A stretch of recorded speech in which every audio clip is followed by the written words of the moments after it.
Are Xbox losing their minds right now? A little bit. It feels like it, doesn't it, Scott Tilford? There's a report coming out over on Xbox Era from Nick Baker saying various Xbox exclusives are now coming to PlayStation. A quote from the report itself says, Microsoft senior leadership have reportedly debated the various pros and cons of releasing more of their exclusive software elsewhere, and internally not everyone is necessarily happy with the decision, but recouping the potential money left on the table by not releasing elsewhere has arguably won out. The games that are mentioned are Hi-Fi Rush, Sea of Thieves, which we knew about a month or so ago. That's already been mentioned. But Hellblade 2's thrown in here with a follow-up tweet from Baker himself. And then we've got TheVerge.com saying that they've heard, and I quote, Bethesda is also considering bringing Indiana Jones and the Great Circle to PS5. Part of the original report mentioned that an announcement's coming, hopefully coming in February. And we've just got so many people weighing in on this right now, like Windows Central, Insider Gaming, like I said, The Verge, VGC, Video Game Chronicles, Andy Robinson, said over on X, I don't find it that surprising that Xbox is putting more games on PS5 given its strategy. It always felt like this was something of an inevitability for the future, though I wasn't expecting this many this soon. I even hear more are coming than reported. We'll wrap back around to that in a sec, because I think one of the biggest conversations around Xbox and ownership is the idea of Elder Scrolls 6 being Xbox exclusive, which might not even be the case anymore.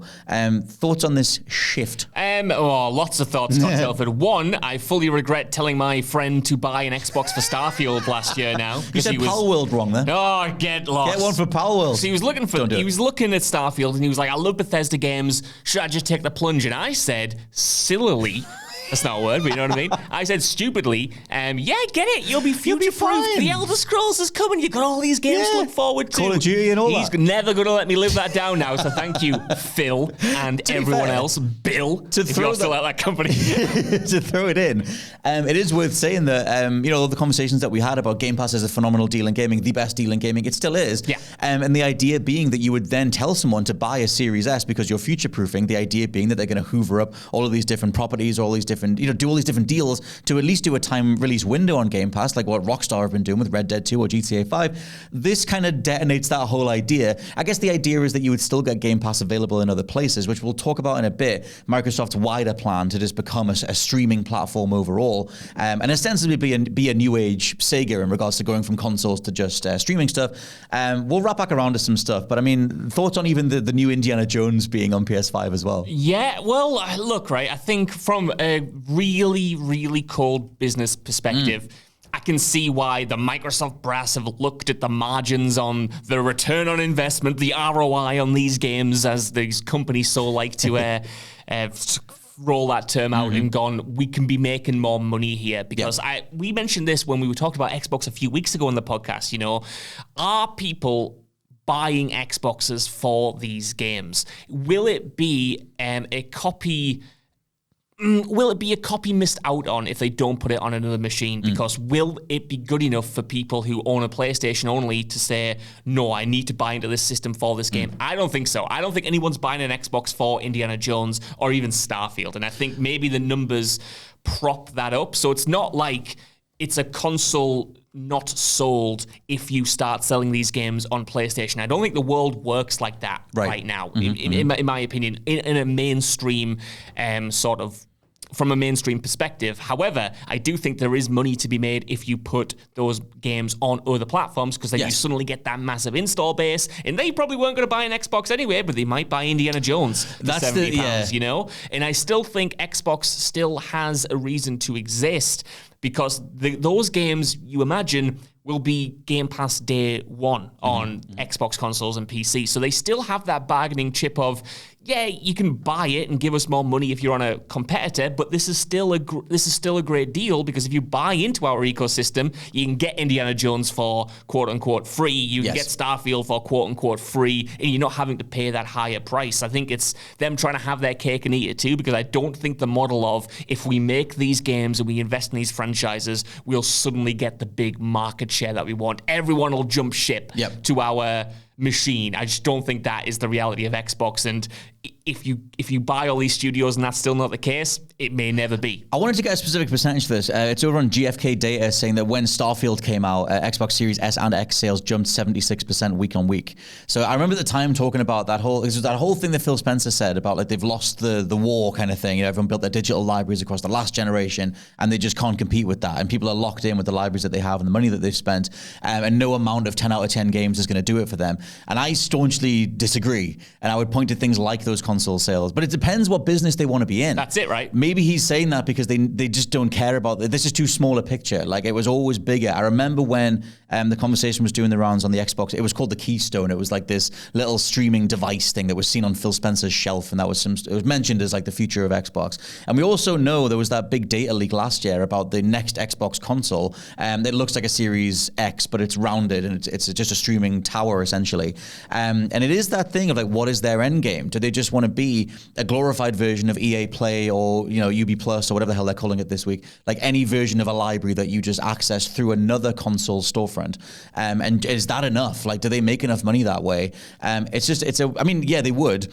It's an interesting thing though, because then you do have to try and satisfy the multi-platform contracts that you have. Yeah. And the fact that you'll be missing out potentially on the unit sale of a Call of Duty, for example, if people buy it on PlayStation. If they were given though the Game Pass alternative through the PlayStation Store, what does that look like? And is that the end point of hoovering up so many studios? Yeah. I think the initial gut reaction is like, oh my God, this affects the reason I bought an Xbox, which it does. I look at my Series X and like it's a glorified indie machine. Like for the most part, I love Starfield and everything, but I'm still kind of looking at the Game Pass releases and be like, okay, Cocoon's awesome. Like, every now and then I'll find something that's cool. But I think they have dropped the ball on making customers feel satisfied. I don't think people feel satisfied they bought an Xbox. No, I think you're right. I think that's the thing that they've kind of really fallen down on, which is where it gets really nakedly businessy. And a deal like this or a general movement like this speaks to the bottom line more than it does satisfaction, which is the way that everything in the world is going to go. It is, man. I mean, we did the podcast on WB last week, and that, again, their approach was all ROI, invest in this sector and we'll get more profits, that sort of stuff, which it always has been to an extent, but now it is more nakedly obvious than ever. And I do think what you were mentioning there, like what game are they playing? I think if you make an acquisition worth $70 billion, you are playing a different game from the likes of Sony, who is not exactly a cheap company or making, it's not like they're making no money, but you are definitely moving away from the console formula as we know it, which, historically has been get your machines out there, even sell them at a loss at first, get people in your ecosystem, and then sell them the software and make the money that way. Revenue streams have completely changed with the likes of live service games, and when your margins are that thin because you're spending $70 billion on these acquisitions, you need to find those other revenue streams. You need to maximize them. Speaking like a business person, I don't think that's necessarily healthy for the industry, but it's clearly what they're doing. And I think they're looking at the games that they have to offer. A lot of them single player games, right? But now they've bought into the live service playground with Call of Duty. And we know that's going to be multi-platform anyway. I think they're thinking, who cares about unit sales anymore? You can make a lot of money with unit sales, but you can make more money if you have a big install base and you sell them stuff for 5 years. Every company has kind of been pivoting to that, and Microsoft won't just make live service games, but imagine if Redfall was a huge success, right? And that was something that continued throughout this year. It would probably make sense for them to then port it over to PlayStation, because you've got, 50 million people playing on PlayStation 5, and even if you only get 3 or 4 more million people to play it, that might be 3 or 4 more people who play it every single month and continue to spend money on it and get the revenue that way. I think in terms of these games being services, these games being something that can bring in profit in the long term, I can see why Microsoft thinks it makes more sense to get those out to as many people as possible rather than try to use them as a means to shift consoles, which, overall, at least in the short term initial part of a generation, don't actually make all that money for the company. No, and how long have people been saying that Game Pass wasn't profitable, or give me the numbers on Game Pass, and that idea that, like, which is loaded question, obviously, but it is a conversation on what do people want from their games. And that bar being set over on the PlayStation side of like The Last of Us or the God of Wars or the Horizons, like the visual fidelity, the gameplay mechanics, like the size of those productions, the amount of bodies it takes to get one of those over the finish line, and the idea that like, and then you reveal the amounts that those games took to make, and it's millions of pounds and dollars. Yeah. The Game Pass revenue just isn't going to hit that. Like it might once every few years, but then you've got to cater to so many different teams and so many different visions. And the general way that Phil Spencer's approached it is like, look, I'm just providing a bedrock for creativity overall, and we've hoovered up everybody from the State of Decay people through to like Double Fine or whatever it is, and then there's an audience every month for whatever you guys are making. I like that, like overall, as like a more sort of altruistic approach to the industry, and that's better than crunching everything half to death and making sure it's a Suicide Squad. Right. But still, it's interesting looking at the ramifications of that, because it does lock off a certain echelon of game at the very top. And then you were mentioning the whole physical unit sales before, and it's like Xbox have sacked their entire physical division now. And that was part of the most recent wave of layoffs, which all seems to be going in this direction of like digital and online costs. You want to get a specific market, you want to get people on a specific storefront or Game Pass, and then you can just charge whatever you want, or you can get them. That's the groundswell of people that you then sort of monetize. You can see their whole plan. Yeah. And it's a very like in motion thing. And I think Phil Spencer will be gone, not be dead, but he'll be gone by the time it all kicks in. Yeah. But it is interesting seeing them lead the way when they have done it in generations past, like Xbox Live or whatever, and whether this will be the norm. And then you'll see Nintendo and Sony catch up.